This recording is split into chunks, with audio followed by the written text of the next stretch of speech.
wetu. We really thank the Lord for each one of you. Na tunashukuru Mungu sana kwa kila mmoja wetu.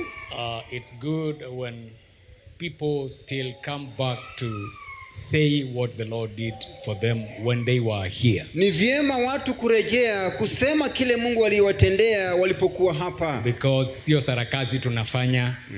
It is real work impacting the lives of people. Hakika ni kazi kabisa zile kuu zinaweza kuguza maisha ya watu. Hebrews 3:1. Waebrania 3:1. From verse 1 to 6. 1 mpaka 6. The Bible says, Nasema Biblia, therefore, holy brethren, partakers of the heavenly calling, consider the apostle and high priest of our confession, Christ Jesus. Kwa hiyo ndugu watakatifu wenye kushiriki mwito wa mbinguni, mtafakarini sana mtume na kuhani mkuu wa muungano wa Yesu Kristo, who was faithful to him who appointed him, as Moses also was faithful in all his house. Aliyekuwa mwaminifu kwa yeye alimweka kama Musa naye alivyokuwa katika nyumba yote ya Mungu. For this one has been counted worthy of more glory than Moses. Kwa maana huyo amehesabiwa kuwa amestahili utukufu zaidi kuliko Musa. Inasmuch as he who built the house has more honor than the house. Vile yeye aitengenezaye nyumba alivyo na heshima zaidi ya hiyo nyumba. For every house is built by someone. Kila nyumba inajengwa na mtu. But he who built all things is God. Avitengenezavyo vyote ni Mungu. And Moses indeed was faithful in all his house as a servant for a testimony of those things which would be spoken afterward. Na Musa kweli alikuwa mwaminifu katika nyumba yote ya Mungu kama mtumishi, hawashuhudu na mambo yatakayonenwa baadaye. But Christ as a son over his own house, whose house we are, if we hold fast the confidence and the rejoicing of the hope firm to the end. Bali Kristo kama mwana juu ya nyumba ya Mungu, ambaye nyumba yake ni sisi, kama tushikamana sana na ujasiri wetu na fahari ya taraja letu mpaka mwisho. That verse 6 says, but Christ as a son over his own house. Bali Kristo kama mwana juu ya nyumba ya Mungu. He's talking about faithfulness. Ananena kuhusu uaminifu. Bearing the faithfulness of Moses as a servant to the faithfulness of Jesus as a son. Yani kushika ujasiri wa Musa kwa nyumba kama mwana. And because we've been talking about manifestation of sons. Tumenena kuhusu mdhihirisho wa wana. I want in this service to speak about faithfulness as a key to promotion. Yani uaminifu kama mfalme kwa kuinuliwa. And I'm choosing that first deliberately because here Moses and Jesus are being compared in terms of faithfulness. Yani nachagua andiko hili kwa sababu Musa na Yesu wanafananishwa katika hali ya uaminifu. The writer of the book of Hebrews, mwandishi wa kitabu cha Waebrania, of course is writing to people who come from that background. They were Jews. Anaandikia watu waliotoka katika usoni huu ambao ni Wayahudi. That's why there is no single book in the New Testament hakuna andiko moja katika Agano Jipya that contains as many Old Testament quotes like the book of Hebrews, ambayo iko na nukuu nyingi za Agano la Kale kama kitabu cha Waebrania. Actually, we always advise, if you want to study the book of Hebrews, ukitaka kusoma kitabu cha Waebrania, you need to study the first 5 books of Moses. Lazima usome vitabu 5 kwanza vya Musa. And then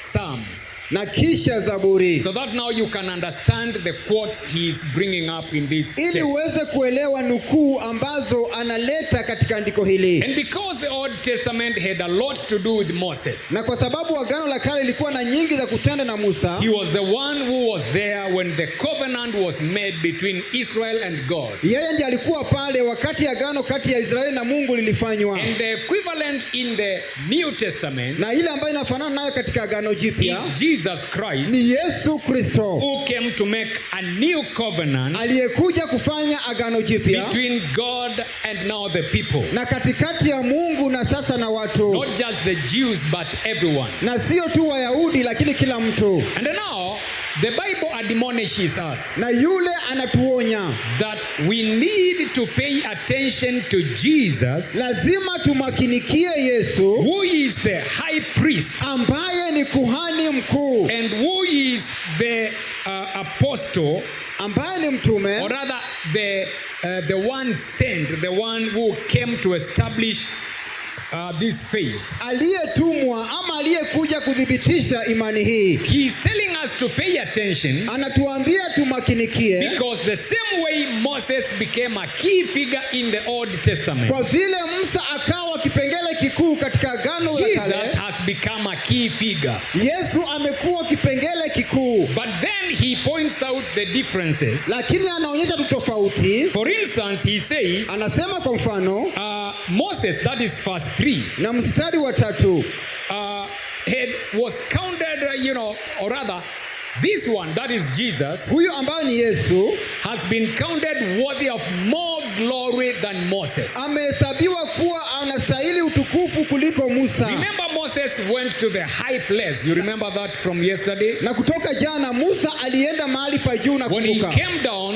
Aliposhuka chini his face was shining. na uso wake ukawa unang'ara. I want you to get that carefully because that statement, consider Jesus, Yaani tafakari Yesu, means pay close attention. yaani na uweze kuweza kukua Moses mahali. goes up the mountain Na Musa akaenda mlimani for 40 days. kwa masiku 40. When he comes down, Aliposhuka his face is shining. na uso wake unang'aa. So much that he has to cover the face. Yaani mpaka angesitiri uso wake. Jesus goes to the Mount of Transfiguration, Na Yesu akaenda katika mlima wa kubadilisha, not for 40 days, na si kwa siku 40, for a few hours. lakini kwa masaa chache. And when he is there, Na anapokuwa it pale, is not just the face. na sio tu sura, His garments yaani vazi lake, are, as bright as lightning. yaani zinang'aa kama gurumo. 40 days, Siku 40, only the face. yaani ni sura tu, A few hours, na masaa the chache, whole body. yaani mwili wote. This man, Na huyu Jesus, mtu Yesu is counted of more,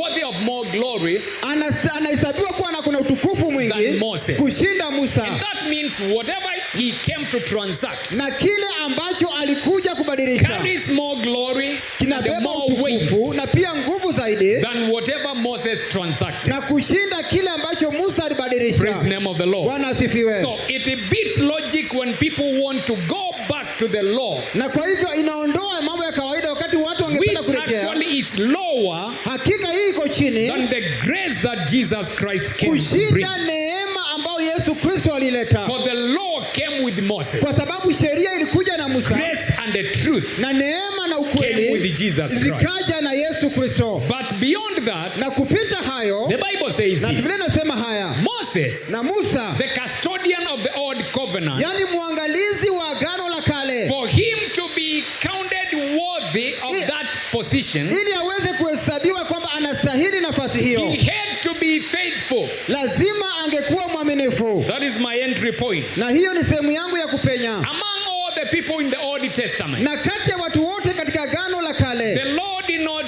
do, just some guesswork. na Mungu hakubashiri tu Piki pongi. ama No. hakufanya kwamba hesabu He moja tatu picked mbili, Moses akamchukua Because Musa, the Bible says kwa sababu Biblia inasema Moses was faithful. yani Musa alikuwa mwaminifu. Of course, you can get that, the reference from Deuteronomy. Not Deuteronomy, Numbers. Ni katika Hesabu, When there was a quarrel between Moses and Aaron and Miriam. wakati yani bishano la Musa na Miriamu lilizuka. You remember when Miriam and Aaron, Miriamu na Aruni who are actually older than Moses, ambao wako na miaka kushinda Musa, they began to complain wakaanza kulalamika and began to say, this Moses is actually taking too much attention, too much glory. na hakika Musa anatoa utukufu mwingi sana, And they had every reason. na walikuwa na sababu yoyote. When they were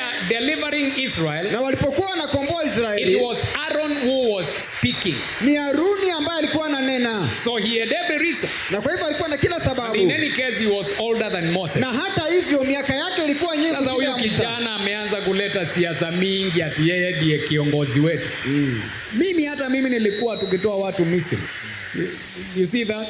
Naona hiyo? Miriam anamwambia kwanza, hata siku ile alienda kutupwa kwa mto. Do you remember ni nani aliachwa hapo kwa mto akikuliwa na mosquito akingojea aone apeleka wapi? Alafu kakijana hapa kanatuambia ati kanatupea sheria. They began to murmur against Moses. Wakaanza kumlalamikia Musa. It moved God. The Bible says the cloud of his presence Na wingu la uwepo wake very quickly stood upon the tent of meeting. la likasimama katikati ya hema ya And makutano. he summoned the three of them. Na hakika akaweza kuwaonya wote. Moses on one side, Na Musa upande moja, Aaron and Miriam on the other side. na Haruni na Miriamu upande And mwingine. it is not Moses speaking. The Lord himself said, Na sio Musa ananena, ni Mungu mwenyewe anasema, when I speak to prophets, ninaponenea manabii, I appear to them in dreams, in visions, and other hidden ways. na watukia katika ndoto, katika maono na njia But he fichu. said it is not the case with Moses. Na akasema si swala na This Musa, man is so faithful. na huyu mtu ni I mwaminifu speak sana. to him face to Na face. mnenea uso kwa uso. And he rebuked Aaron and Miriam Na akamkemea Haruni na Miriamu, and asked them, how could you dare raise your finger against such a man that I, as God, I consider him faithful? yaani mtadhubutu vipi kumnyoshea kidole mtu ambaye mimi mwenyewe namjua kwamba ni mwaminifu? Of course, you remember what happened after that. Na kilichotendeka baada ya hiyo wajua. Immediately, Na punde tu Miriam got leprosy. na Miriamu akapata ukoma. Don't ask me why Aaron did not get. Usiniulize kwa nini Haruni hakupata ukoma. Na hiyo ndio shida ya watu kuanza kuona, unaweza kuwa pamoja mkiimba haki yetu. Haki yetu. When God begins to move, Na Mungu anapoanza when the kusonga, law begins to find its long arm, ama Mungu anapoanza kuleta mkono wake mrefu, hamtashikwa nyinyi nyote. Hata mkishikwa mkiwa watu 10, umeshikwa peke yako. Utasimama pale kizimbani peke yako, hakutakuwa na mtu mwingine. Aaron got away with just a rebuke. But Miriam got leprosy. yaani Haruni alipata kemeo, lakini Miriamu akapata ukoma. Maybe she was the loud mouth. Anyway, Na pengine mdomo wake ulikuwa ni kama labda Edi aliongea sana. Unajua wamama wanaongeanga sana. Maybe Aaron alikuwa anasema tu, huyu kijana punguza bwana. Miriam anamwambia kwenda huko. Hata nilikubeba ukiwa mtoto. Mimi ndio nilikuwa nakupalisha napkin, alafu ati unaniambia ati wewe ndio pastor hapa. Anyway, she got leprosy. yaani akapata ukoma Because she was raising her voice kwa sababu aliinua sauti against a yake, faithful man, yaani kinyume na mtu mwaminifu, faithful in the eyes of the Lord. yaani uaminifu katika machoye Bwana. Brother Hosea is in the house. Praise the Lord. Bwana asifiwe. I want you to see Nataka uone the fact that God can testify about Moses na swala kuwa atashuhudia and kuhusu say Musa Moses is faithful. na aseme ya kwamba Musa ni mwaminifu, That speaks a lot. na hiyo inanena zaidi. I'm saying the Lord testifying because if it is you saying, then that's a different case. Ni Mungu anatoa ushuhuda. Kama ni wewe unasema, ni swala tofauti. Actually, Proverbs 20 verse 6. Methali 26. Proverbs 20 verse 6. Mithali 26. I'm reading this just to show you why it's different if it was Moses who was saying that. Nasoma hii kuonyesha kwamba kama ingekuwa tofauti kama ni Musa alisema. Most men will proclaim each his own goodness. Watu wengi watatangaza uzuri wake. But who can find what? Nani? So, many people Watu wengi will proclaim. watatangaza. Many people will say, Watu wengi I am watasema, a good person. mimi ni mtu mwema. I mean, few people will tell you I am a bad person. Watu wachache watasema kwamba huyu si But mtu then the mwema. Bible concludes by asking this question. Na inatamatisha kwa kuuliza But swali a hili. faithful person, Lakini mtu mwaminifu who can find? nani atampata? Why? Sababu They ya are rare.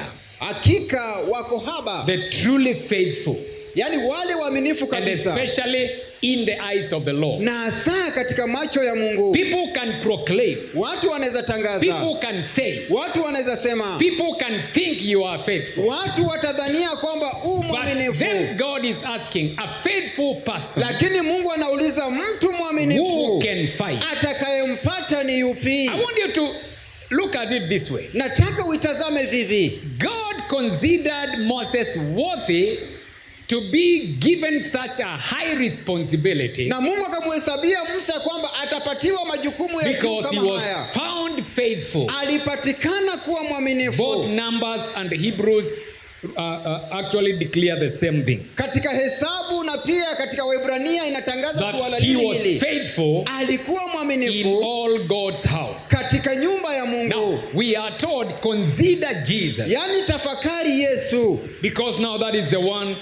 For the Jews in the Old Testament, Moses was their example. Hakika katika Wayahudi katika Agano la Kale Musa alikuwa ni mfano. In other words, they were supposed to look at Moses and desire, I wish I can be as faithful as Moses. Yani ilikuwa watazame Musa na kumuiga na kusema kwamba natamani ningekuwa mwaminifu kama Musa. That even God himself will testify and say this man is faithful. Na hata Mungu mwenyewe anashuhudia na kusema kwamba mtu huyu ni mwaminifu. But then the faithfulness of Moses, na uaminifu wa Musa, compared to the faithfulness of Jesus, ukifananishwa na uaminifu wa Yesu, the faithfulness of Jesus comes in higher. Yani uaminifu wa Yesu unakuja juu. And this is the reason. Na sababu hiyo ni hii. Verse 5. 5. Where we were reading Hebrews 3. Waebrania 3:5.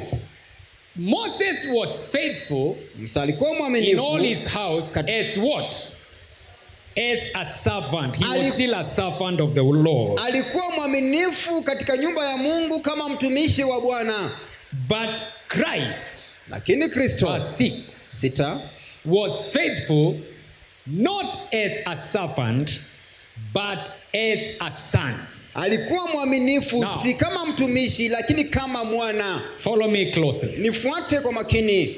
We have been talking about the manifestation of sons. Tumenena kuhusu mdhihirisho wa wana. And we saw the spirit of the son and the spirit of a slave. Na tukaona roho wa mwana na roho wa mteka. Musa, although he was faithful, ijapokuwa alikuwa mwaminifu, his faithfulness was limited. Yani uaminifu wake ukakuwa haba. Because he knew, alijua, I am doing this natenda haya because I am under compulsion from my master. Kwa sababu nashurutishwa na bwanangu. But there was nothing beyond that. Na hakukuwa na kile kinapita hayo. When we say Jesus was faithful as a son, na tunaposema kwamba Yesu alikuwa mwaminifu kama mwana, his faithfulness goes beyond what we would call the call of duty. Yani uaminifu wake unaenda mbali na kushinda ile ambayo unataka kutimiza tu haja. In whatever was happening. Yani alikuwa na kimo kwa kile alichokuwa anatenda. He was a stakeholder. Yani alikuwa mtu ambaye anashika shina la swala lile. And this is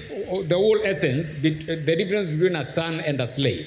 Yani the slave works because he is expecting payment. Mteka anafanya kazi kwa sababu anataka kulipwa. But the son works, lakini mwana anafanya kazi because he knows he is working for his future. Anajua anafanya kazi kwa sababu ya usoni wake.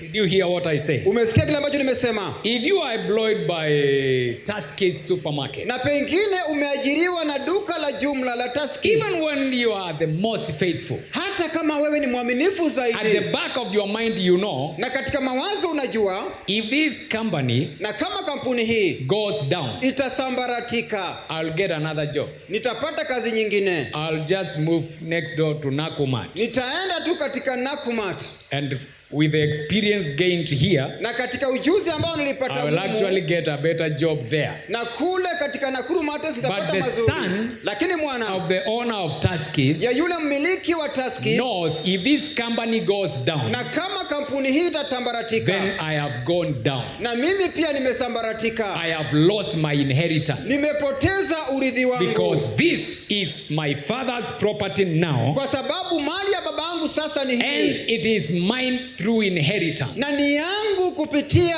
urithi. So their faithfulness na kwa hivyo uaminifu wao can never be at the same level. Hauwezi kuwa katika uzani moja. Whether you like it or not. Upende usipende. we even have a statement to that effect. Na tuko na swala kwa athiri hili. Ya kwamba when you die, your company is going to replace you even before you are buried. Itachukua pale. So tunaanza kuambia watu kumbuka nini? Kumbuka jamii. You know, as if, by the way, I am one person who does not understand the hulabalo about people being told, wachana mambo ya kazi, the family is everything. Ona vile wamekusahau. Now that you are dead, our contract was for you to work for us. Na kwa sababu umfu na ile kandarasi yetu ilikuwa wewe kutufanyia kazi. Sasa ulikuwa unataka tusiajiri mtu mwingine ati kwa sababu umekufa. Si wewe ndio umeenda. Kampuni bado iko na client wetu bado wako. Anyway, sometimes we just want to make a big deal out of nothing. Wakati mwingine twainua swala mahali ambapo halipo. Wherever you are employed, you know you are there to offer services. Unapokuwa umeajiriwa uko pale kutekeleza swala. Forget about death. Sahau kuhusu kifo. If you get incapacitated physically, yani kwa mfano ukilemaa so that you can no longer offer those services, ili usitoe ibada hizo, that company is going to replace you like yesterday. Unakuta kwamba zitaweza kuleta mwingine na zikuondoe kama jana. And I don't understand why we want to make a big noise about that. Na sijui kwa nini unafanya kelele kubwa kuhusu hii. That contract is about you offer services, we pay you. Yani kandarasi ni kwamba you are no longer in a position to offer services, we get someone else to give us the services.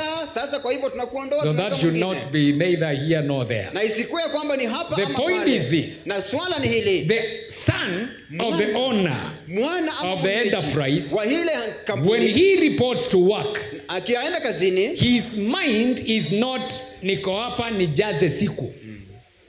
Sawa? His mind is different. Mawazo yake ni tofauti. Niko hapa kwa sababu hii ndio maisha yangu. Once the father is gone, this will be my inheritance. Baba anapoondoka mimi nitarithi biashara hii. But the servant, the employee, lakini mwajiri, even when he is giving his best, anapotoa chema chake, he knows, anajua, I am here for a season, niko hapa kwa msimu, and I am here because there is a certain arrangement. Na niko hapa kwa sababu mpangilio fulani uko. I am not a stakeholder. Na mimi sio kwamba tu ni mwanabiashara. I'm only stakeholder. Ama pengine anayeshikilia shina la biashara. I am only an interested party. Mimi ni yule tu angependa kuhusika. And those are two different statements. Na hayo ni maneno mawili. When this company calls a family meeting, wakati kampuni inaitwa mkutano wa jamii, I will not be there. Na mimi sitakuwa pale. I may be discussed. Naweza kuwa pengine I may be an agenda. Ama pengine naweza kuwa swala la kujadiliwa. I will not be there. Lakini sitakuwa pale. Because there is no inheritance for me. Kwa sababu urithi kwami haupo. So at best, even when Moses was faithful, hata wakati Musa alikuwa mwaminifu, he knew, alijua, this kingdom, ufalme huu, this whatever I am doing, ama kile I am doing to please my master. Mimi natenda kufurahisha when Jesus comes into the world, na Yesu anapokuja duniani, he is faithful, mwaminifu, not as a slave, na sio kama the mteka. Bible says as a son. Yani alikuwa kama mwana. Of a what? Wa nini? His own house. Wa nyumba yake mwenyewe. Ushawaitambua mwenye biashara na mwajiri na naitwa nani? Aliyeajiriwa, their attitude will never be the same. Nia yao mwajiri na mwajiriwa si moja. The owner hata anaweza lala hapo akifanya kazi. Na utasikia akilalamika. In any case atalalamika kwa nani? Right? Ataenda kulalamika kwa nani? But the employee, lakini aliyemwajiri, boss, yule boss, ni Sunday, I need to go to church. Lazima niingie kanisani. But the owner, lakini mwenyeji, if he chooses to go to church, akichagua kuingia kanisani, yeye amefunga. Na anajua kama kuna hasara ni yeye. The employee is expecting pay. Yule aliyeajiriwa anatarajia kulipwa, profit or not. Uwe unapata faida ama haupati. Tuko pamoja. I mean, I'm using the natural analogy so that you see why the Bible is saying Moses, or rather Jesus, deserved more glory than Moses. he was faithful as a son, Moses was faithful as a servant. Yani alikuwa mwaminifu kama mtumishi na Yesu alikuwa mwaminifu kama mwana. So their faithfulness can never be actually of the same nature. Na kwa hivyo uaminifu wao hauwezi kuwa katika asili moja. Because their stakes are different. Kwa sababu shikadau lao ni tofauti. Now, when you look at that whole scenario, and then we are told to consider Jesus, naambiwa kwamba tumhesabu Yesu, it becomes a key for you now to get promotion in God's kingdom. Inakuwa kipengele kikuu kwa wewe kupata cheo katika ufalme wa Mungu. Because when he's telling us consider Jesus, look at Jesus, use that example. Inapotuambia hesabu Yesu, muangalie Yesu, tumia mfano huo. Understand if you are going to get promoted in the kingdom. Na kama utainuliwa katika ufalme, it is on the basis of the same kind of faithfulness. Ezeko lake ni katika uaminifu ule ule. Not the faithfulness of a servant, the spirit of a servant, but the faithfulness of a son. Na sio tu roho wa mtu wa mteka, lakini roho wa mwana. Open with me Luke chapter 16 from verse 10. Luka 16 kuanzia 10. I want to show you something that Jesus said. Ningependa kuonyesha kitu ambacho Yesu alisema. So that you can see, even as a son, hata kama mwana, if you allow the spirit of a slave, ukikubali roho wa uteka to be in your life, uwe katika maisha yako, you can be faithful like Moses. Unaweza kuwa mwaminifu kama Musa, but it will still be faithful as a servant in God's house. Lakini utakuwa mwaminifu kama mteka katika nyumba ya Mungu. You can consider Jesus, ama utamhesabu Yesu, and be faithful as a son. Na uwe mwaminifu kama mwana. Jesus told his people this. Yesu akaambia watu wake haya. He who is faithful in what is least is faithful also in much. Aliye mwaminifu katika kidogo ni mwaminifu katika mkuu. And he who is mkuu. unjust in what is least is unjust also in much. Aliye dhalimu kwa lile ndogo ni dhalimu pia kwa lile kubwa. Verse 11. 11. Therefore, if you have not been faithful in the unrighteous mammon, who will commit to your trust the true riches? Basi kama nini hamjakuwa mwaminifu katika mali ya udhalimu, ni nani atakayewapa amana mali ya kweli?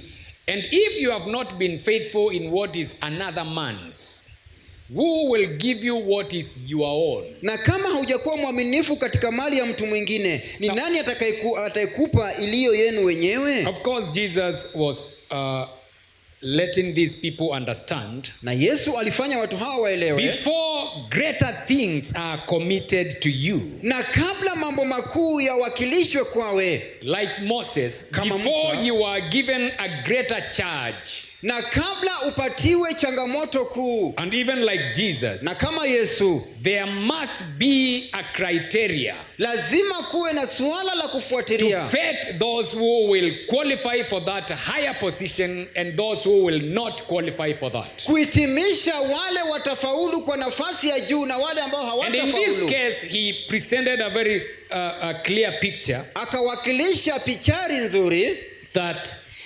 when something small, something little has been committed to you, wakati kitu kidogo kimewekwa kwako, if you are not faithful in that, na kama wewe si mwaminifu kwa hayo, then it locks the door. Unakuta kwamba inabana mlango. You cannot be promoted beyond that. Hauwezi inuliwa zaidi ya hayo. And he began even to show them akaanza kuonyesha the little things he's talking about. Na vitu vidogo ambavyo ananenea. It may mean money or mammon. Na pengine ni pesa ama mali.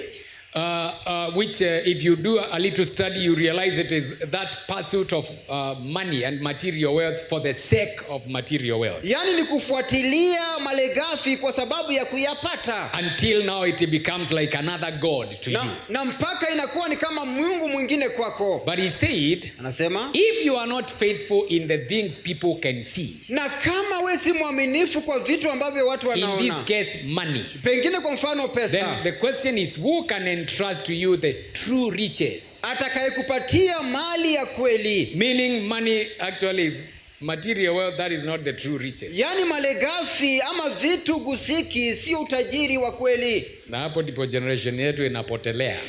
They think money is wealth. Anafikiria kwamba pesa ndio utajiri. Wealth is a spiritual thing actually. Hakika mali ni kitu cha kiroho. Wealth is spiritual. Ni ya kiroho. And it is the one that creates money. Na ndiyo uleta pesa. That is why people worship anything that will give them that wealth. Na ndiposa watu wanaabudu kile so that you get my picture. When you hear of devil worshippers, unaposikia waabudu shetani, Satanists and other people ama pengine of wale their nature, wako katika asili when kama you hiyo, hear they went wherever they went, unaposikia walienda walikoenda, and then they were given wealth, na wakapatiwa utajiri, they didn't come there with the sacks of money. Hawakutoka kule na magunia ya pesa. They went did whatever sacrifice or whatever it is, yani chochote kile, and someone gave them that authority, na mtu akawakabidhi mamlaka hayo. They come back, na wakarejea, and now money begins to manifest. Na sasa pesa zikaanza kudhihirika. Because wealth is actually spiritual. Kwa sababu mali ni katika hali ya kiroho. Even on our side, hata katika upande wetu, when the Bible says and God blessed Abraham, na Mungu akambariki Abrahamu, he did not give him money. Hakumpatia he did pesa. not give him anything physical. Ama chochote gusiki. It was a word. Hakika ni neno. Something spiritual. Kitu cha kiroho. And out of that, na kutokana na hayo, it was supposed to generate now the material wealth. Yani kilikuwa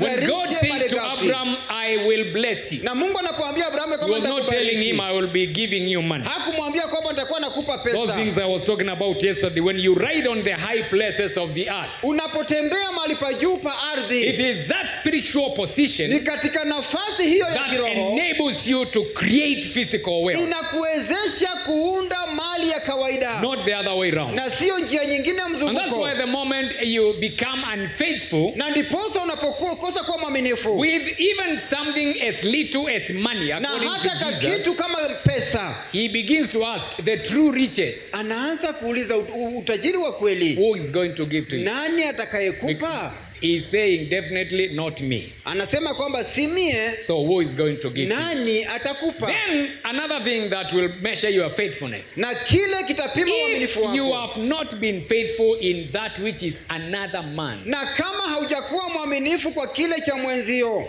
who will give to you your own? Atakayekupa chako ni yupi? Let me be very simple and straightforward. Na wacha niwe wazi na moja kwa moja. How God works in our lives. Anavyofanya kazi Mungu katika maisha yetu. When he desires to promote you. Anapotaka kukuinua. As a son, na kama mwana. Manifested as a son. Umedhihirishwa kama mwana. He wants to commit greater things to you. Anataka kuweka makuu kwawe. He wants to expand your domain. Kunenesha athiri lako. So that you can now exercise more dominion. Ili utendeshe yani mamlaka hayo kazi. He will check your faithfulness in the little things. Yani ataangalia uaminifu wako katika masuala ndogo. How you have dealt with that which the little thing you have. Yani jinsi umekabiliana na kidogo ambacho uko nacho. How you have been faithful when it comes to things that belong to other people. Yani jinsi umekuwa mwaminifu kwa vile vitu vya wenzetu. Let me give you an example. Na nikupatie mfano. Na hizi achange kusema because this is a reality. Na kwa sababu huu ni ukweli nasema. Many of us na wengi wetu live in or rather have a landlord. Na wengi pengine mko na mpangaji. The house you live in is not actually yours. Na nyumba ambayo waishimo si yako. It is yours by virtue of paying, but the building does not belong to you. Yani ni yako kwa swala kuwa walipa, lakini mjengo si wako. Man's property. Hakika ni mali ya mtu mwingine. That is where God begins to fit. Who is going to own a house tomorrow? Anaanza kuangalia atakayekuwa na nyumba kesho ni nani. And who should never own a house? Na ni nani ambaye hatawahi kuwa na nyumba yake? Because that is another man's. Kwa sababu hiyo ni ya mtu mwingine. So when you feel this anointing ya kupigilia misumari all over the house, God is watching you. Unapopigilia mishumari na pia kuhangisha vitu kule, Mungu anatazama. Because you are being unfaithful. Kwa sababu wewe si mwaminifu. Another man's thing. Katika kitu cha mtu mwingine. Who will give you what is yours? Atakayekupatia yako ni yupi? My friend, Mungu akiuliza hivyo, you should be scared. Lazima Because utishike. he is simply telling you, Anakuambia, at least not me. yani sio mimi I will angalau. not give you. Na mimi So sikupi. who else is going to? Nani mwingine atakupa? But many of us, Lakini wengi because wetu, we do not understand that place of faithfulness, na kwa sababu hatuelewi mahali pa uaminifu, whatever belongs to another man, na kile ambacho ni cha mwingine, actually to us, na kwetu, that is a chance for us to use it in a very bad way. unakuta kwamba ni nafasi ya kutumia katika njia mbovu.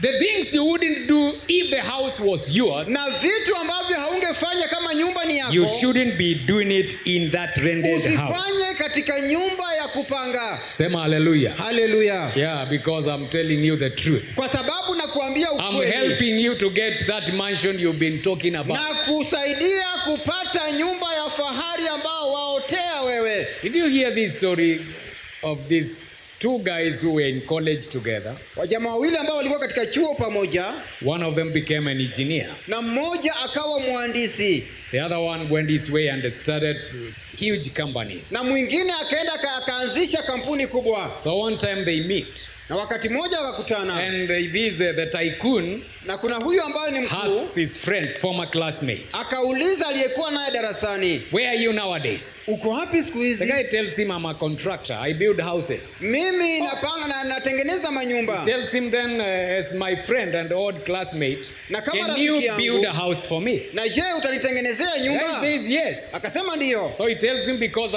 you are my friend, Na kwa sababu wewe ni rafiki I'll not yangu, even bother to come on site. na sitakuja Here are the jengoni. documents. Hapa kuna stakabadhi. Get a good plan. Wewe pata ramani, Get an architect. Draw the best plan according to you. pata mchora ramani, Go and put akuchoree up a vizuri house for sana. me. Ile ambayo Go and put up a utatengenezea. house for me. Na uende ukanitengenezee nyumba. So jamaa akaenda. Na kwa sababu amezoea kona. I think he was a Kenyan. Alikuwa Mkenya. Umeona 6-story building in a sink. Umeona ghorofa 6 in a sink into the ground.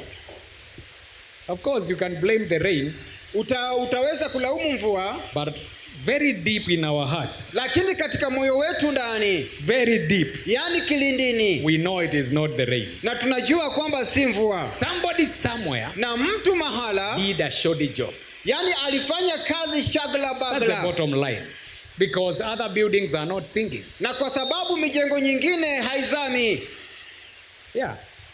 So anyway, this guy builds a house Jamaa akajenga nyumba, and then brings the key. akaleta funguo, Tells his friend, akaambia rafiki yake, "I am done. nimefanya, Pay me." nilipe. He's given his last payment. Akapatiwa lipo la Then mwisho. the friend asks him, "Is the house okay?" Na Tells je, him, nyumba "I iko did the best shwari? work. Amefanya kazi You know me, nzuri. I'm your friend." Mimi rafiki yako. And his friend tells him, Rafiki yake akamwambia, "You know, before we met, I had heard about you Na that kabla you were not tukutane, doing very well. nilikuwa nasikia kuhusu wewe lakini huko unafanya vizuri. So I decided to be a blessing to you. Na nikaamua niwe baraka So kwawe. actually that house you were building, Na nyumba ambayo ulikuwa I have unajenga, no need of it. na sikuwa nahitaji. It was my gift to you. Yaani nilikuwa kipao changu So kwako. here is the key to your house." Na kwa hivyo funguo The za guy begins to nyumba. say, "No. Akasema la. No. Hapana. You shouldn't have done that." Ungetenda His hayo. friend is, "What's wrong?" Kibaya ni He said, nini? "No, if you had told me that, no. Hapana, You hapana, should have hapana. told me it's my house I'm building." Ungeniambia ni nyumba yangu So his najenga. friend is asking him why. Akamuuliza kwa nini? Because you know, you should have told me. Of course, it's because he knows the kind of house. Nyumba ambayo He nataka. knows the kind of house he has built. Anajua aina ya nyumba ambayo amejenga.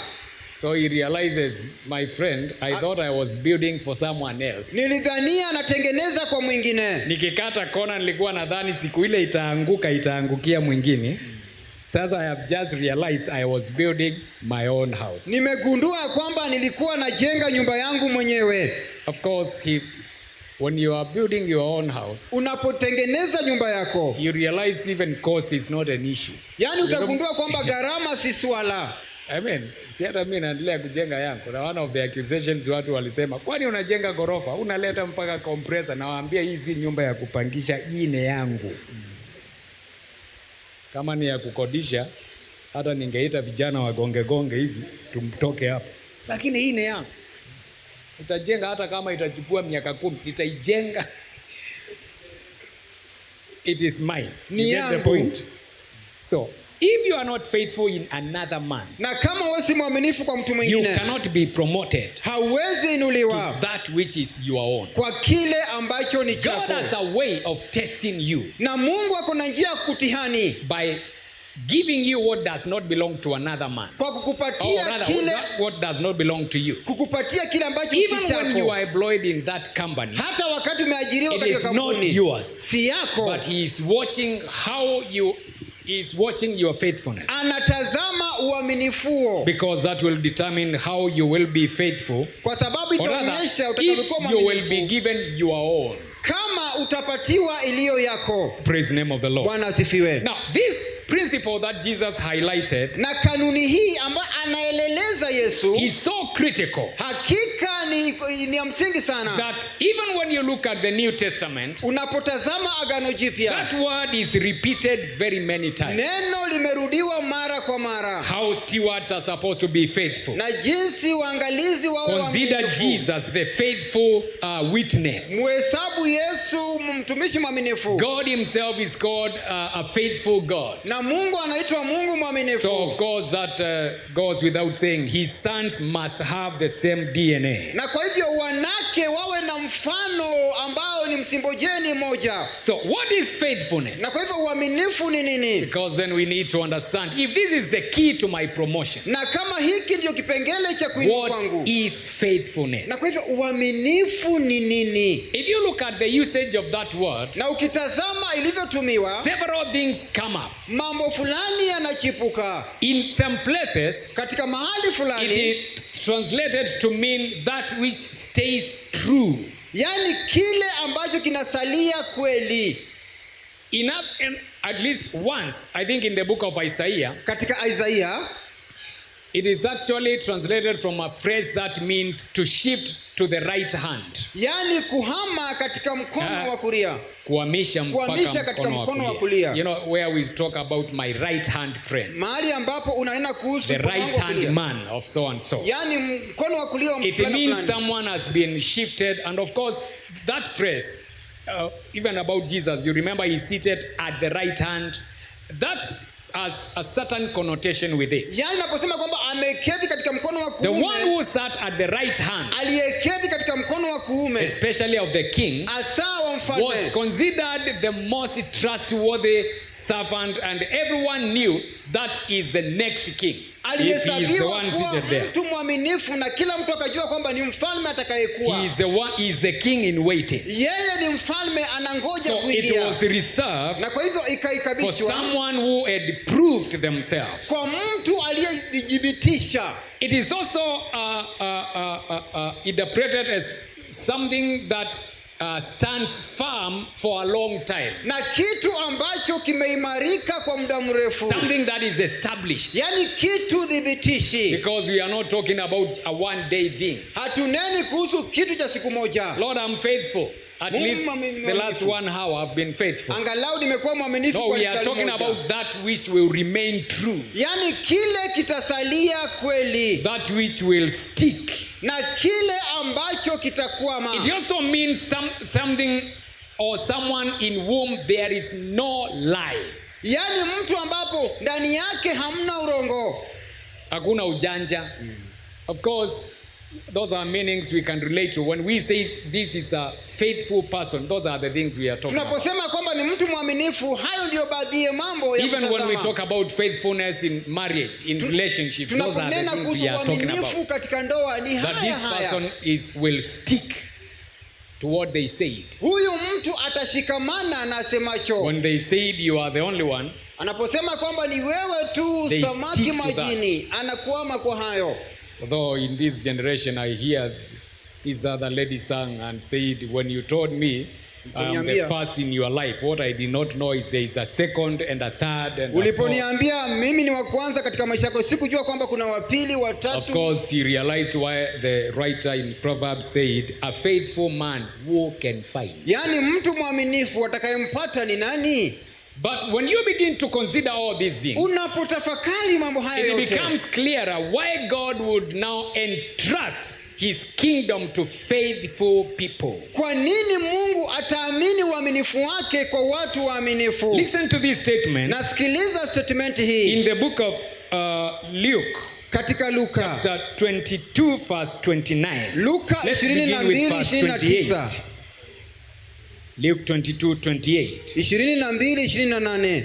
Jesus was speaking to his apostles rather, and he said this. Yesu akanenea mitume akasema But hivi, you are those who have continued with me in my trials. nanyi ndio ambao mlidumu nami katika majaribu yangu, And I bestow upon you a kingdom, nawekea ninyi ufalme, just as my Father bestowed one upon me. kama vile Baba alivyoniwekea mimi. Why is he promising them a kingdom? Ni kwa nini He anawaahidi started ufalme? by issuing the qualifier. Alianza kwa You kumhitimisha, are those who have stuck with me yaani ninyi ndio mmekwama nami through periods of trial. katika majaribu mengi, You were faithful mkawa waaminifu even when things were not very good. hata wakati mambo yalikuwa You have segemnege, stood by me. mkasimama You nami. are my right hand men. Ninyi ndio watu wa mkono wa kuume And because wangu. of that, Na kwa sababu ya I hayo, bestow upon you a kingdom. mimi naweka juu yenu ufalme, Another translation, I give unto you. ama nawapeeni, Yet another one, I appoint unto you. ama mimi nawateulieni. Before the Lord can say, I appoint unto you a kingdom. Na kabla Mungu akisema kwamba nawateulia And ufalme, we are not just talking about the end time. na hatuneni kuhusu siku za Even mwisho, the things of this world. hata vitu vya dunia Before he hii, can say, I appoint unto you a kingdom, nawateulia ufalme I give you permission. na kuruhusu.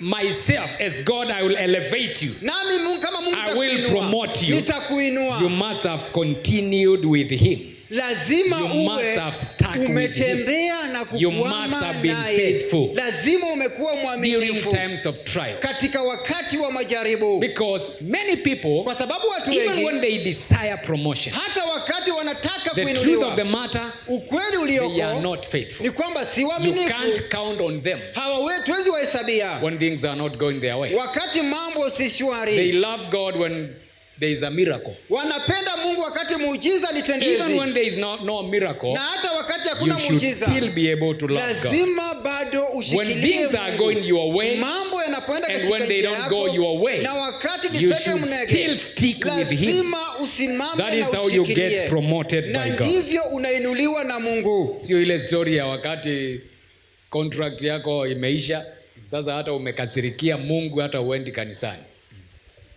Alafu sasa mambo ikiwa mazuri, sasa you are all of a jumping. Hey, God is Uko faithful. hapa unaruka huku na huku ukishuhudia. But then we don't love God because of what he has done. Haupendi Mungu kwa sababu ya kile We ametenda. love him because of who he is. Tunampenda kwa jinsi alivyo. Those are two different things. Mambo mawili tofauti.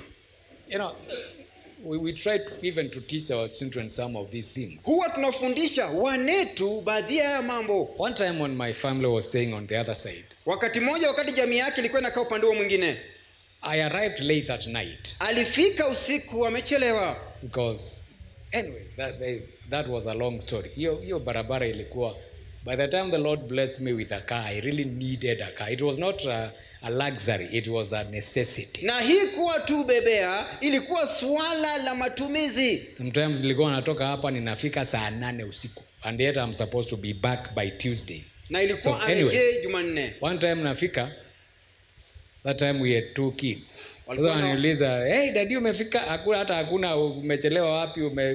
Uko na njaa nini? Umeleta nini? So nikawaambia, okay, is it me you wanted, or you wanted what I was Mulitaka to bring? mimi ama kile ambacho nimeleta? Because we can do this right now. Tunaweza fanya hivi sasa. Niende pale nilipe boda iwaletee chips na mimi niende. You know, of course they are kids, you need them to see the picture better. Yaani waone ninachomaanisha. Of course, you know, I think women are wired to get it quicker because Lillian is the one who got it. Hey, akasema, iko hivyo. Basi hata ukikuja bila chochote iko sawa, wewe kuja tu. because the boy was not convinced. Hakika mvulana hakushawishika. So sometimes I would just appear and make sure whatever I have hidden it. Yani angefika na kila akonacho afiche kiasi. Nimekuja. Sema karibu, we are so happy you came. Tunafuraha sana umekuja. Nyamaza kijana anauliza haujaleta chochote, anaambiwa na dada yake, we ulikuwa unataka atume tu na asikuje. Of course I was just trying to let them see they should not place a bigger premium on what I have more than who I am to. Yani wasimakinikie sana kile ambacho naleta kushinda jinsi mimi nilivyo. And that is a lesson every parent needs to teach their child. Na ni somo la kila mzazi afundishe mwanake. Ama utajikuta ile design. Uliona yule mama alikuwa na complain, anafikanga nyumbani kijana yake anachukua handbag kwa mlango anaiparipa hii. Alafu anaanza kutafuta, mami iko wapi? Anamuuliza, what are you looking for? Ile umeniletea wapi sweet? He doesn't care whether the mother came or not. Ajali kama mama ameingia ama la. Anze kutafuta what it is. Of course that's a child, but you need also to train them to understand. Yani ni mwana, mfundishe kuelewa. Your value as a parent ya kwamba ubora wako kama mzazi is not tied to what you are able to give. Haijashikamana na kile unaweza leta. Na hii ndio sasa unaona generation ya mtu college, mtu 18 and above ati anajinyonga kwa sababu hakutumiwa pocket money na baba yake. Wajana hiyo ujinga. Your father is your father even when he doesn't have money. Babako ni babako hata kama hana taslim, hana pesa. There are things we expect from a teenager. Ile ya kuambia mama yako hata asikuje kukuvisit kwa sababu hana gari kama wenzako. That is for kids. Hiyo ni ya watoto. When you begin to grow up, unapoanza we expect you to realize I have a relationship. I love my mother because of who she is. Napenda mamangu kwa sababu ya jinsi alivyo. Not because of what she can give me. Na sio kile anaweza kunipatia. And that is the same with God. Na ni swala lile we are faithful to him. Tuaminifu kwake. We stick with him. Na tunakuama naye. He told them, you are those that have continued with me. Ninyi ndio mmeendelea nami. Through trials. Yani kupitia majaribu. This is how I pay you. Na vivi ndivyo now I bestow upon you na weka kwenu a kingdom. Ufalme. Until the father can say that, na mpaka baba aseme hayo, you can forget about what we call promotion. Utasahau tunachoita kuinuliwa. Because you have not proved that you are someone who is faithful. Wewe ni mtu mwaminifu. Whether things are good, na ndio mambo ni mema, according to you of course, because in as far as God is concerned, na mradi Mungu amehusika, things are good all the time. Mambo ni mema kila wakati. From where he is. Na kutoka aliko. But from where we are, na kutoka tuliko, sometimes they don't look that good. Wakati mwingine hayaonekani. But will you still be faithful? Na je, utasalia mwaminifu? Will you serve God because there is money? Utatumikia Mungu kwa sababu kibindoni una pesa? Or there is food in your stomach? Ama pengine tumboni chakula kipo. And you have clothes to wear? Ama pengine umejivika mavazi? Or will you serve him ama mtumikie even when there is nothing? Hata wakati chochote hakipo. Let me read for you another scripture in Psalms. Na nikusomee andiko katika Zaburi. And then I tie all this up and we close. Na kisha nitashikamanisha. Psalms 101 verse 6. Zaburi 101:6. Psalms 101 verse 6. My eyes shall be on the faithful of the land, that they may dwell with me. He who walks in a perfect way, he shall serve me. Macho yangu yatawaelekea waaminifu katika nchi, hao wakae nami, yeye aendaye katika njia kamilifu ndiye atakayenitumikia. My eyes shall be upon the faithful. Macho yangu yatawaelekea waaminifu. Verse 11. 11. Or rather verse 7. Okay, 7. He says, he who works deceit, which is the opposite of the faithful one, shall not dwell within my house. Hata kaa ndani ya nyumba yangu mtu aliye hila. He who tells lies, asemaye uongo, shall not continue in my presence. Hata dhibitika machoni pangu. You need to understand what is in that house. Lazima uelewe kilichomo katika nyumba na kilichomo katika uwepo ule. Very quickly, na kwa haraka, silver and gold fedha na dhahabu belongs to me. zangu. That means it's in my house. Inamaanisha zimo ndani In yangu. your presence, Na katika uwepo wako, there is fullness of joy. yani kuna utimilifu wa At your furaha. right hand, Katika mkono wako, there are pleasures evermore.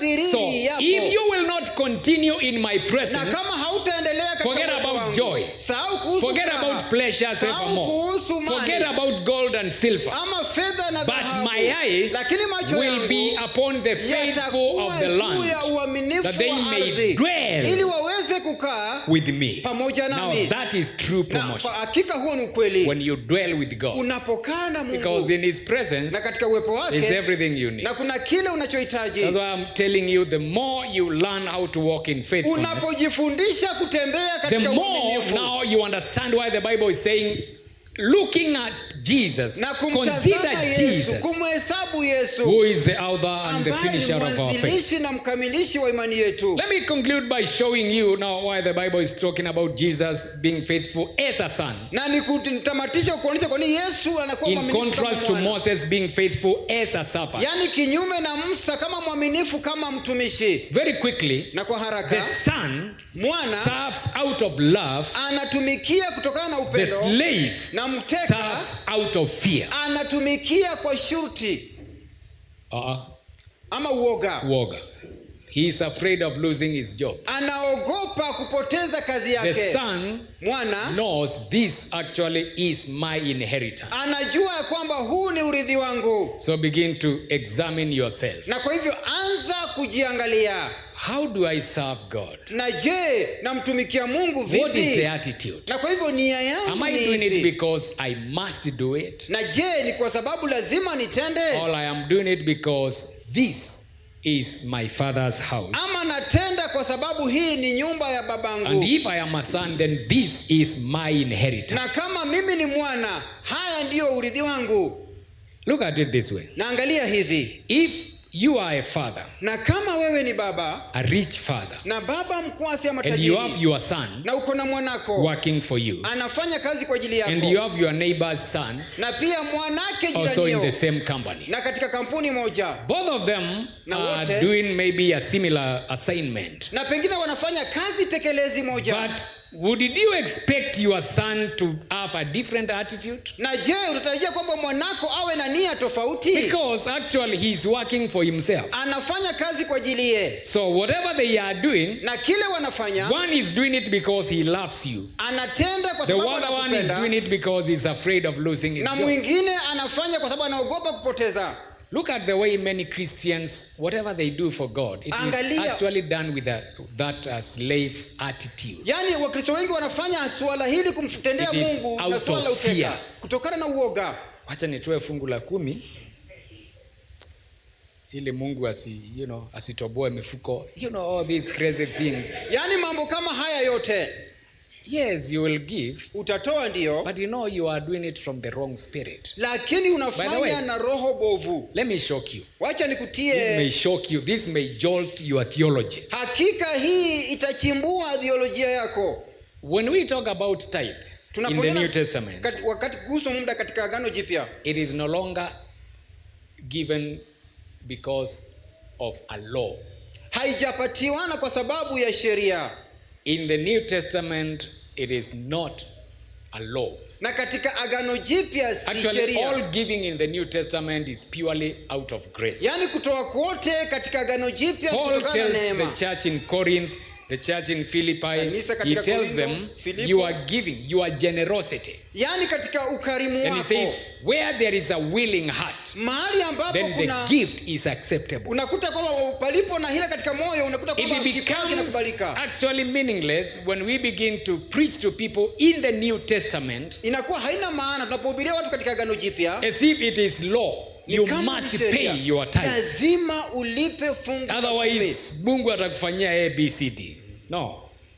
That is not the way it should be in na the New Testament. sivyo inabidi kuwa. When you are a son, Unapokuwa mwana, okay, look at it this way. angalia hivi, All of us na wote now in Kenya, hapa Kenya, I've not seen one Kenyan na sijaona Mkenya Hata nani. mmoja who celebrates when they are filing their returns. wakati anasherekea Tax. anaporejesha ushuru wake.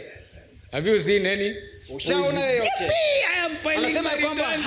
nimerejesha Hallelujah. ushuru. Gava imechukua 10,000 yangu mwaka huu. Hallelujah. I am so glad. In Yaani fact, nina furaha sana. unaandika hapo gava, nataka kuwaongezea 20k. Kwa sababu nawapenda sana government. Umeona mtu yote? Ama wewe umefanya hivyo? Actually you would do anything to file nil returns. Yaani utafanya kila kitu kurejesha Even when it is an obligation, hata wakati ni jukumu you lako. feel this is hii ni kitu, well I know nahitaji kulipa ili niundiwe barabara bla bla bla, but si ati nataka sana kulipa, ni kwa sababu tu ni sheria. Actually ukiondoa hiyo story ya compliance, many Kenyans will not pay. Wengi hawatalipa.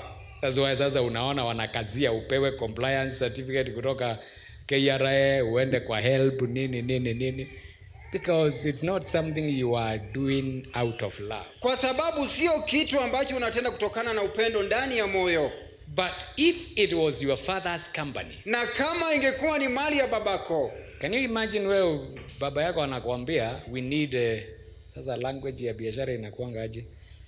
We need more capital. Yeah. yaani tunahitaji mtaji tosha. We need to inject more capital. Lazima tuweke mtaji ama pesa We anzilishi. need to expand to Rwanda. Lazima tunenee mpaka Rwanda. If you are a true son, Na kama umwana wa kweli, actually you can tell your dad, utaambia babako, this is what I'm gonna do. na hiki ndicho nitafanya. I will sell my expensive phone.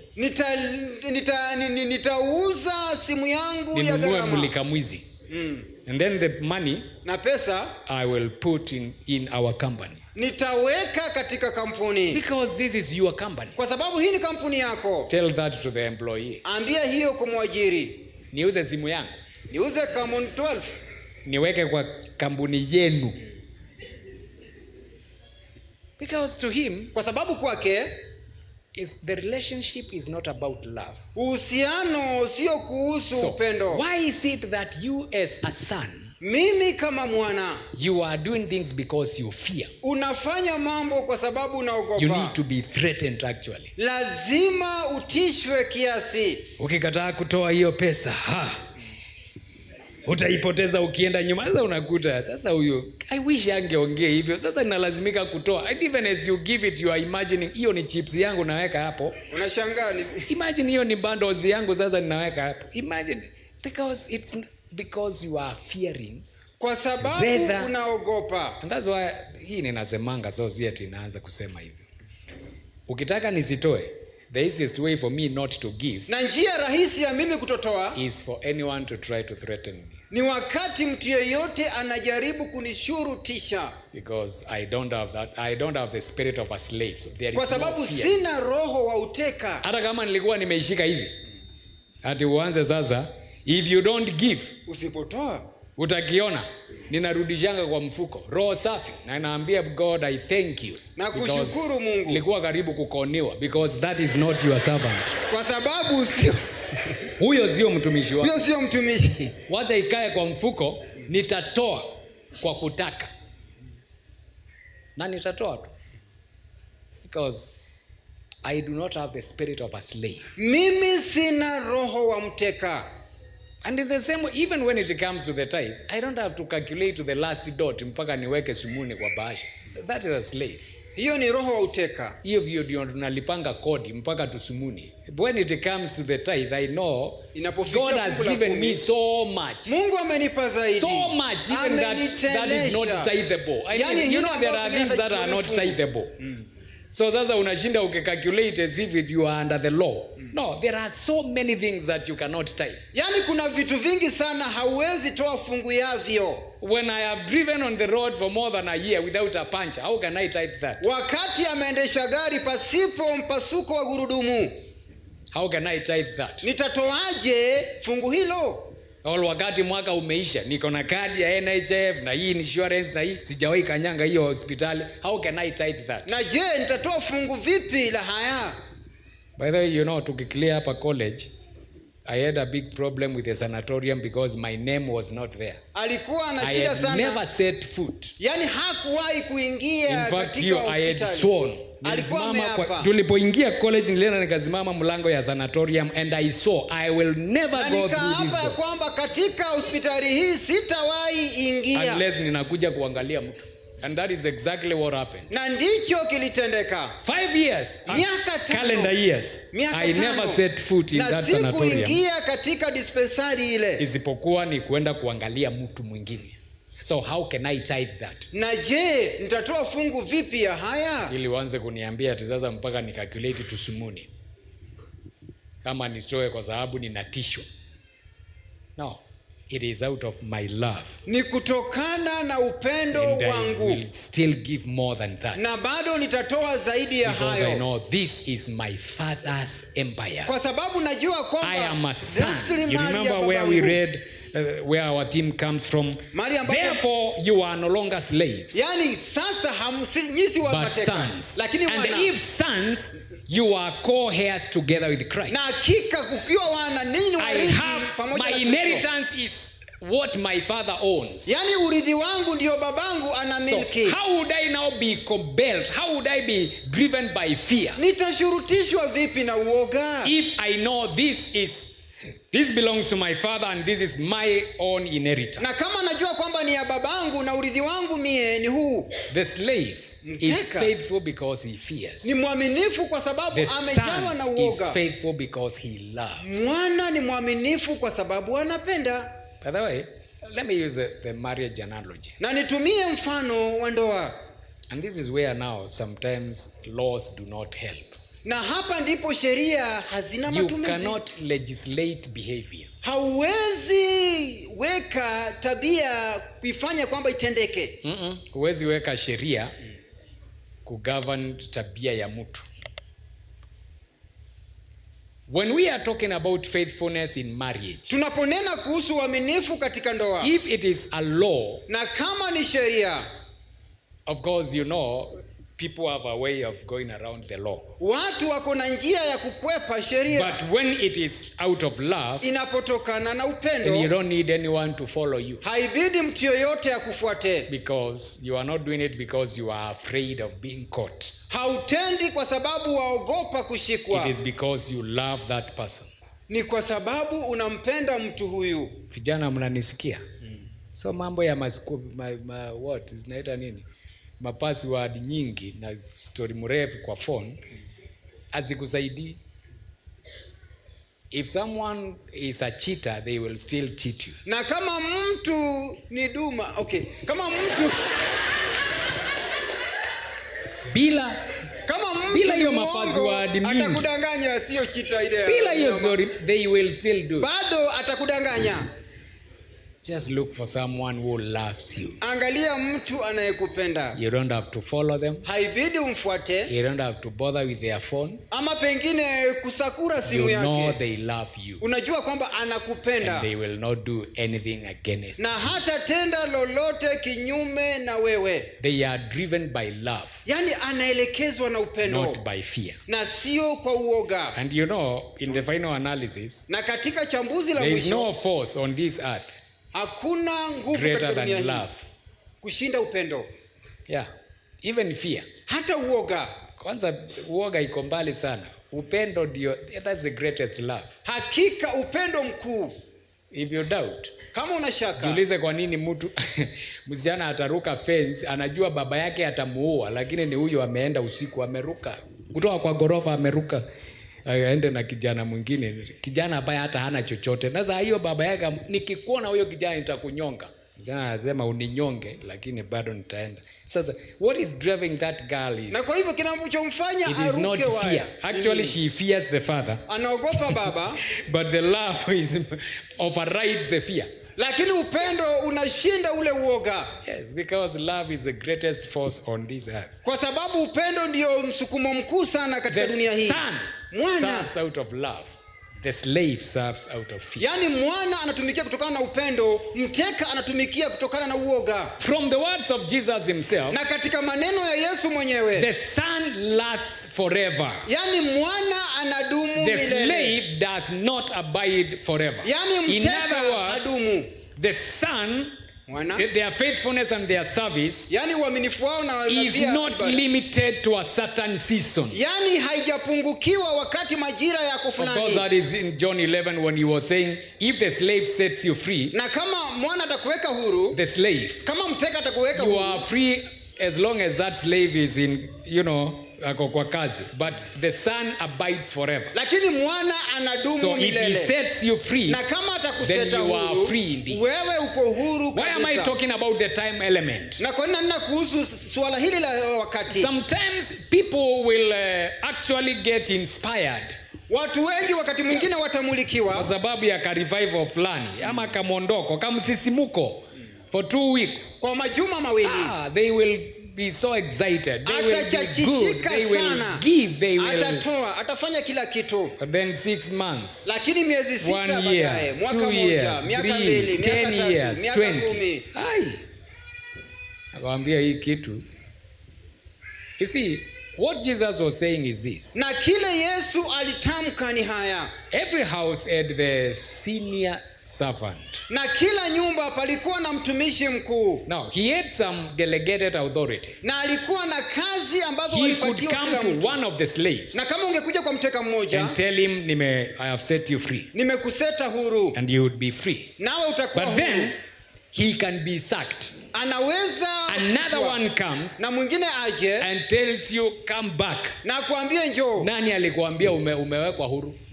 But if it is the son, Na kama ni mwana, he will be there throughout. atakuwa pale So usiku even na if the mchana. management changes, Hata kama the ukurugenzi son does not utabadilika, change. mwana So habadiliki. your freedom will last. Na kwa hivyo unakuta kwamba kudumu kwako So kutakuwa when kurefu. you are serving God as a son, Unapomtumikia Mungu kama mwana, it's not for a certain period. na sio kwa muda fulani. Kwanza hiyo ya kujipea, nitakuwa mwaminifu miezi 6, then Mungu anione atafanya nini. Akikosa kufanya kitu, then tutajua baadaye. No.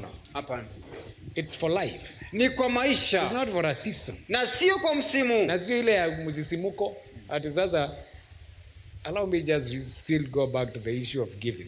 Nirejee katika suala la Ati kwa kutoa. sababu mtu amekuja akakukoroga hapa ukatoa hiyo dakika hiyo. But then tomorrow hiyo story haiko. No, it should be once I have gotten the revelation. Wakati nimefunuliwa. This is what my father wants. Na haya ndio babangu Then it atakayo. is something I will do for a life. Na kwa hivyo ni kitu ambacho nitafuatanisha maishani. Praise the name of the Lord. Bwana asifiwe. I mean, you remember me telling you I decided to pay school fees for needy kids. Aliamua kulipia wale walio na hitaji Now, wana karo ya shule. Am I doing it for just 1 year? Na je, na for tena tu kwa one mwaka term? mmoja ama pengine muhula mmoja? No. The moment I went that way, Na nilipoingia katika njia it hii, is a lifelong commitment. yani ni swala la kujitolea kwa mfuatano. Because for one, no one is forcing me. Kwa sababu sisitishwi na mtu. Mimi nimejipendea. Because I love God. Kwa sababu nampenda Mungu, His kingdom ufalme is wake. actually, may I shock you, when the Bible says Israel is God's inheritance, yani Israeli ni urithi wa Mungu.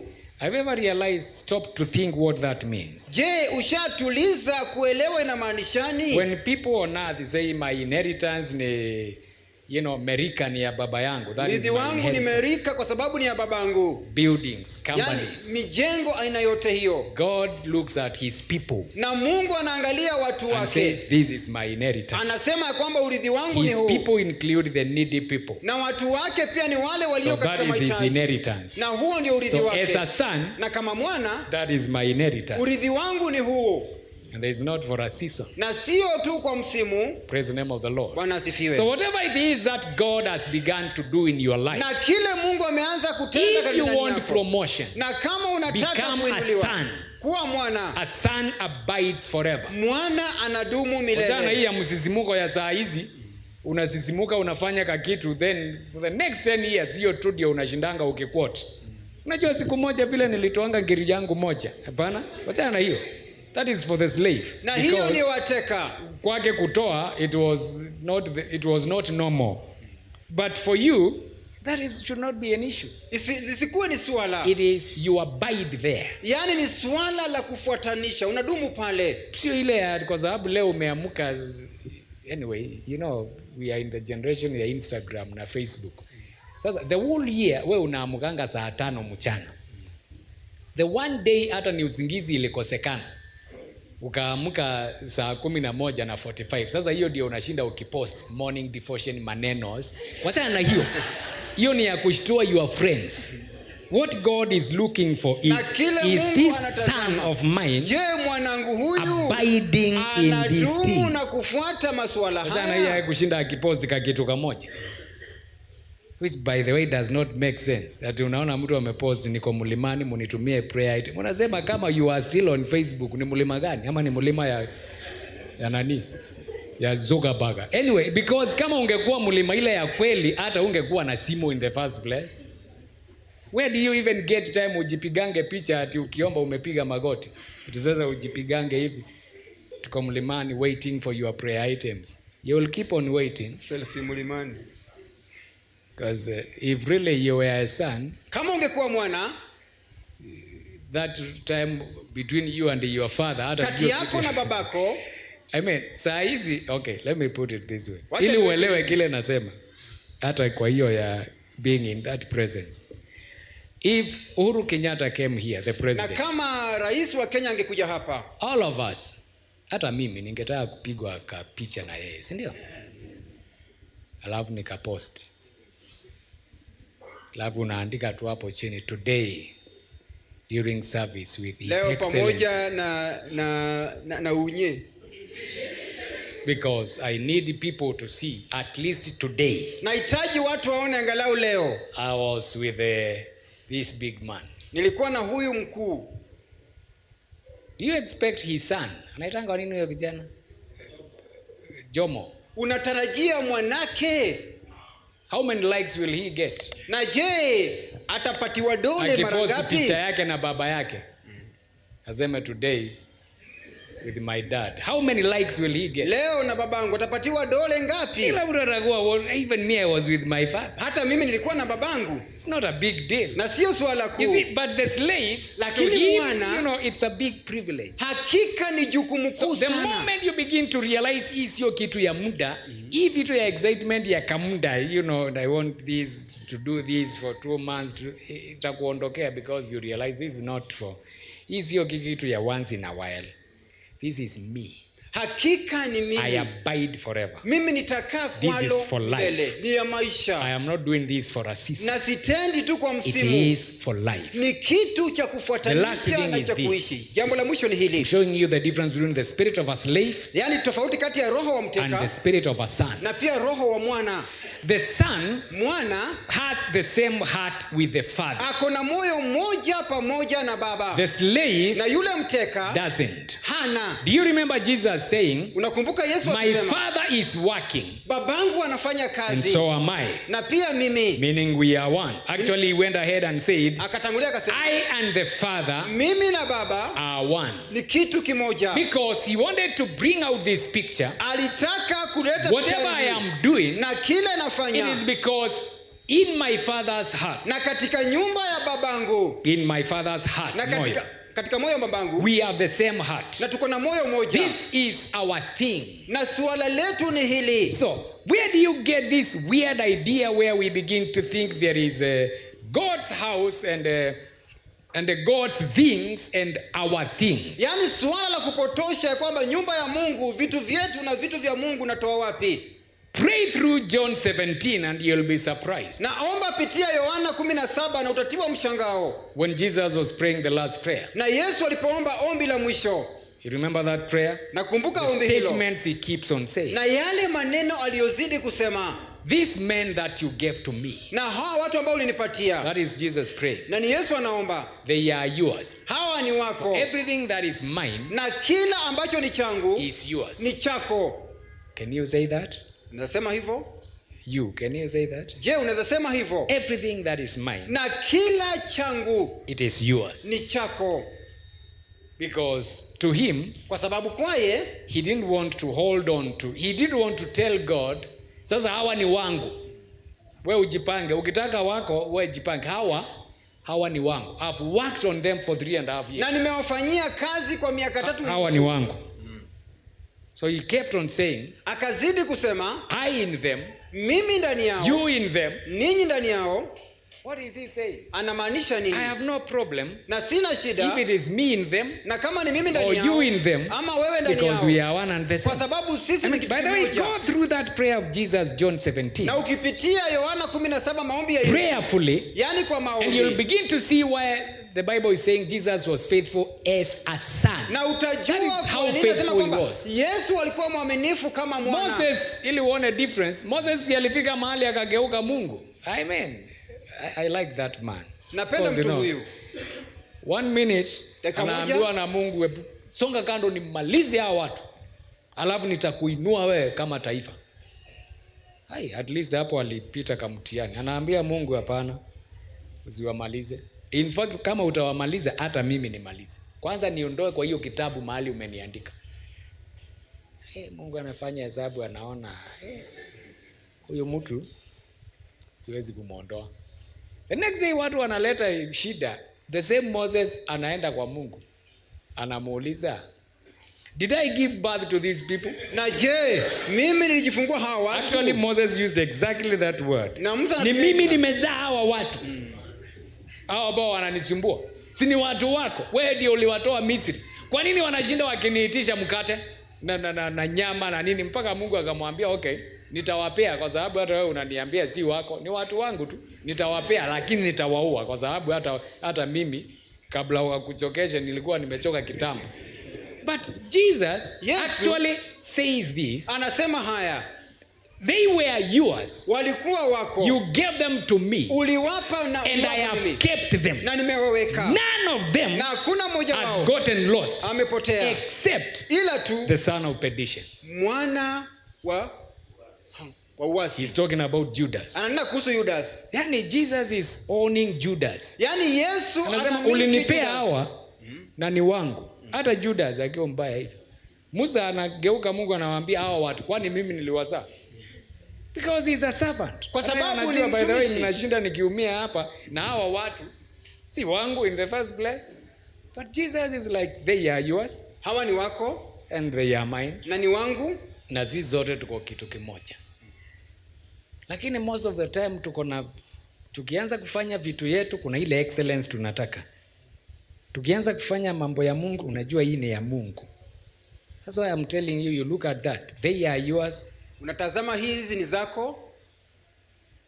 And these are mine. Na hizi ni zangu. Let me give you this example. Wacha nikupatie mfano huu. If you go to many houses. Ukienda katika manyumba mengi. Ya Wakristo wajana na wao watu wengine. Many people ile entertainment system wako nayo. Kwa nyumba moja. Nyumba moja. Inaweza aibisha kile kilori cha Safaricom. Fuata huyo mtu kanisa ile anaendanga. Uangalie ile fyombo wako nayo. Yaani ile ka system you need uende ukalalie hiyo speaker usikie kama inatoa. Na ukimwambia we need better sound. Tunahitaji sauti nzuri. Sasa kanisani hiyo ni ya nini? Okay, nyumbani kwako ni ya nini? That attitude is what begins to show you we are not faithful as sons. Yani nia hiyo inakuonyesha kwamba sisi waaminifu kama tuko waaminifu kiasi lakini ni kama watumwa. Ni ile tu nitoe ile ya kunyamazisha my conscience. Lakini ningechukulia hii vitu yako ni yangu, yangu ni yako. Hata ungekuwa na hiyo story ya ati kuna vitu siwezi toa kanisani, kuna hii na hii, you can't, this is too much for God, but it's not too much when ninafanya. Ni nyingi sana kwa Mungu lakini inapofikia upande wako sio nyingi. Praise the name of the Lord. Bwana asifiwe. What I'm telling you are realities that if you capture them. Na kile nakuambia ni ukweli unapoushika. By the way, Mungu hana shida ya kukubariki. Ikifika hapo uanze kusema zangu ni zako, zako ni zangu. Of course, unajua it really works for the one who doesn't have. Yani inatendekea yule ambaye hana sana. Sijui kama umeelewa hiyo logic. Tukisema tulikuwa tunaita common pool. Tuseme tukue na vitu zote common pool. It benefits the one who doesn't have. Yani yule ambaye hana ndiye ananufaika zaidi. Because sasa mkileta pamoja, sasa hiyo yote ni yenu. Lakini wewe hukuwa na nyingi.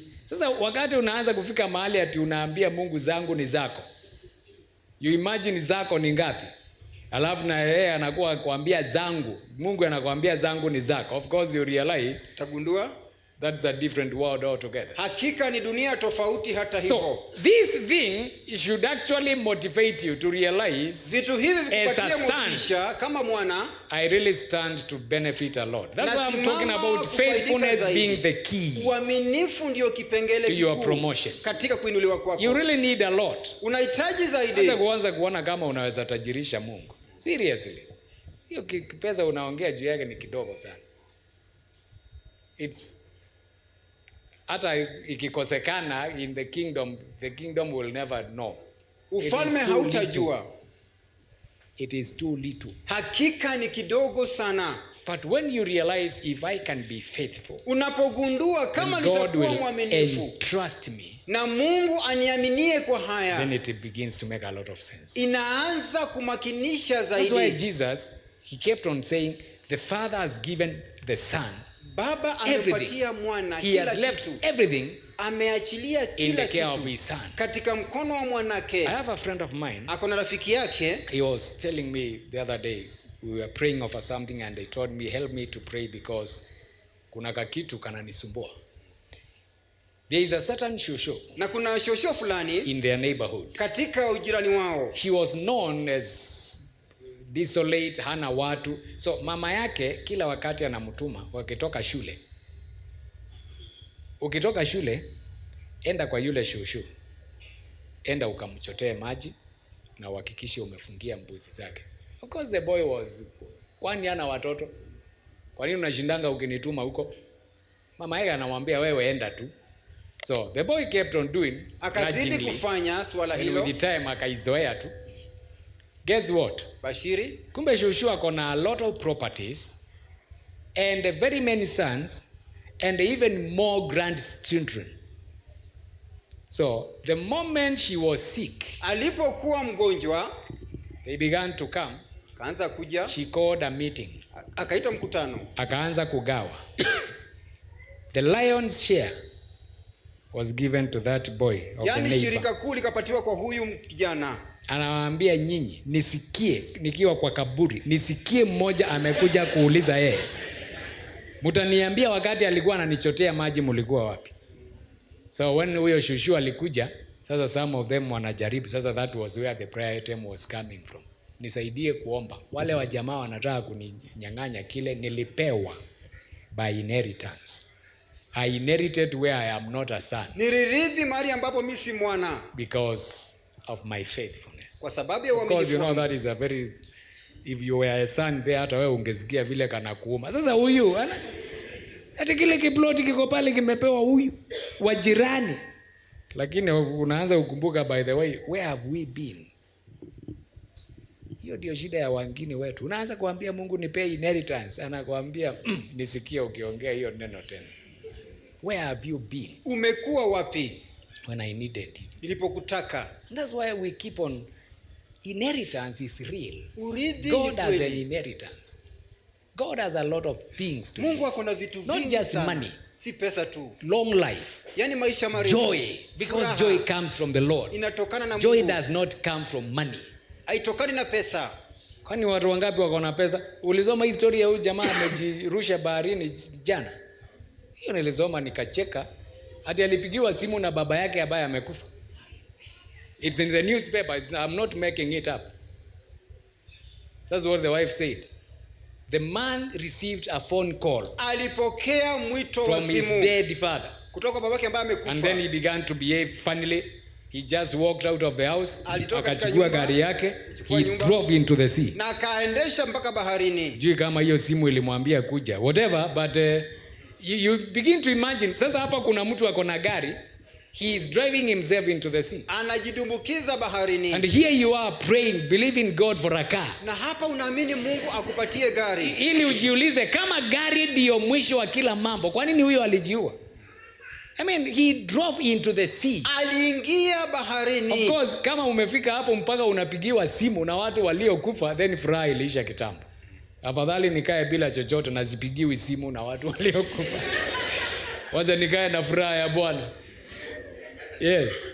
Ama my friend pastor mwingine wa Nakuru alikuwa ananiambia aliitwa kuombea tajiri mwingine Thika. Alipofika akatoka akilia kwa sababu sasa this man is bedridden. Huyu mtu amelazwa kitandani. Amesikia kutoka kwa marafiki zake kuna mama anaombea watu wanapona. Huyo mama akaitwa. Sasa amekuja akamwombea. Jamaa alikuwa bedridden, he was in a coma. Madaktari walikuwa wanasema pelekeni yeye akakufia nyumbani.